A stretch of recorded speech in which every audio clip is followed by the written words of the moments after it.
नमस्कार। आज तुळजापूर तालुक्यामध्ये काही जिल्हा परिषद गट आणि काही पंचायत समिती गणामध्ये एक नवीन समीकरण तुळजापूर तालुक्यामध्ये उद्यास आलेले आहे।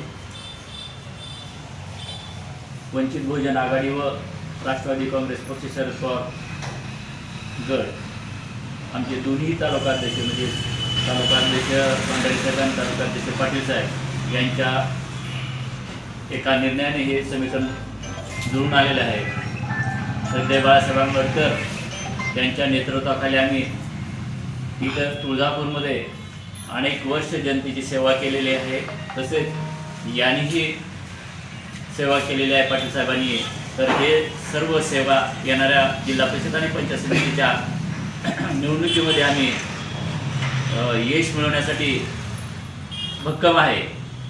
युती ही युती आज झालेली जी आहे काही गटाच्या वरती किंवा मार्फत, तर आमचे वरिष्ठ नेते आदरणीय डॉक्टर शेटे साहेब, तसेच जिल्ह्याचे प्रभारी भोशीकर साहेब, जिल्ह्याचे दुसरे प्रभारी रमेश गायकवाड साहेब, आमचे जिल्हाध्यक्ष सोनटकी साहेब आणि तालुकाध्यक्ष बंडारी साहेब यांचा विचारविनिमय घेऊन आम्ही ही युती केलेली आहे।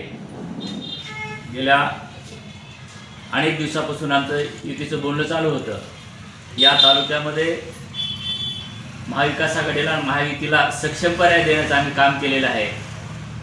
मी तुळजापूर तालुक्यातील सर्व ग्रामीण भागातील जनतेला विनंती करतो, हे जे उमेदवार आपल्यासमोर महायुतीने आणि महाविकास आघाडीने दिलेले आहेत ते फक्त राखीव जागा पडलेत म्हणून आलेत किंवा प्रस्थापित म्हणूनच आलेले आहेत। आमचे जे उमेदवार आहेत राष्ट्रवादी काँग्रेस पक्ष, शरद पवार गटाचे आणि वंचित बहुजन आघाडीचे, खऱ्या अर्थानं जनतेची सेवा करणारे उमेदवार आहेत। खऱ्या अर्थानं त्या ग्रामीण भागातला विकास करण्याच्या मानस ठेवून तिथं उमेदवारी लढत आहे। खऱ्या अर्थानं आमची ते समोरचे सगळे धनदांडगे आहेत आणि आमचे सर्वसामान्य कुटुंबातले उमेदवार आहेत। तर सर्व तुळजापूर तालुक्यातील जनतेला विनंती आहे की तुम्ही वंचित बहुजन आघाडी आणि राष्ट्रवादी काँग्रेस पार्टीची जी युती झाली याच्या पाठीशी खंबीरपणे उभा राहून तुळजापूर तालुक्याचा विकास साध्य करा असं विनंती आहे। जय भीम, जय भारत। आम्ही जिल्हा परिषदला आम्ही राष्ट्रवादी काँग्रेस पक्ष आदरणीय शरदचंद्रजी पवार साहेबांतर्फे पाठिंबा देत आहोत। तसेच त्यांचे पंचायत समितीचे सदस्य परमेश्वर लोखंडे जळकोटकर, त्यांचं आहे चिन्ह गॅस सिलेंडर, त्यांनाही आदरणीय राष्ट्रवादी काँग्रेस पक्ष शरदचंद्रजी पवार साहेब यांच्या वतीनं आम्ही पाठिंबा देत आहोत। तसंच चांद पठाण सावरगाव गण या गणातून या सिलेंडर या चिन्हावर उभारलेले आहेत। राष्ट्रवादी काँग्रेस पक्ष आदरणीय शरदचंद्रजी पवार साहेब या पक्षाकडून आमचा जाहीर पाठिंबा राहणार आहे।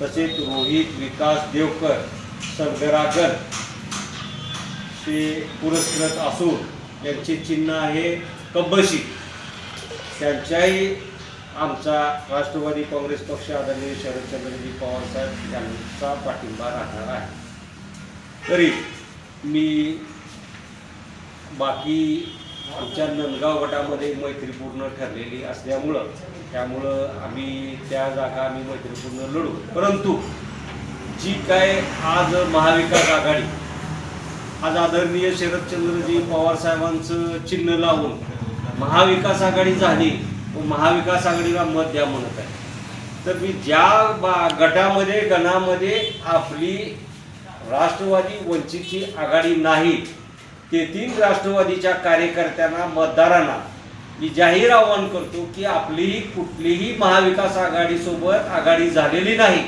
त्यामुळं तुम्ही त्या गटामध्ये तुम्ही जे काय निर्णय घ्यायचा आहे, तुम्हाला जी काही योग्य वाटते त्या मतदारांना उमेदवारांना मतदान करावं असं मी जाहीर आवाहन करतो। एवढं बोलतो आणि यापुढं आम्ही वंचित बहुजन आघाडीचा ही पंचायत समितीला आणि जिल्हा परिषदला आम्ही मतदाराच्या ताकदीवर निवडून येऊ अशी आशा बाळगून माझे 2 शब्द संपवतो।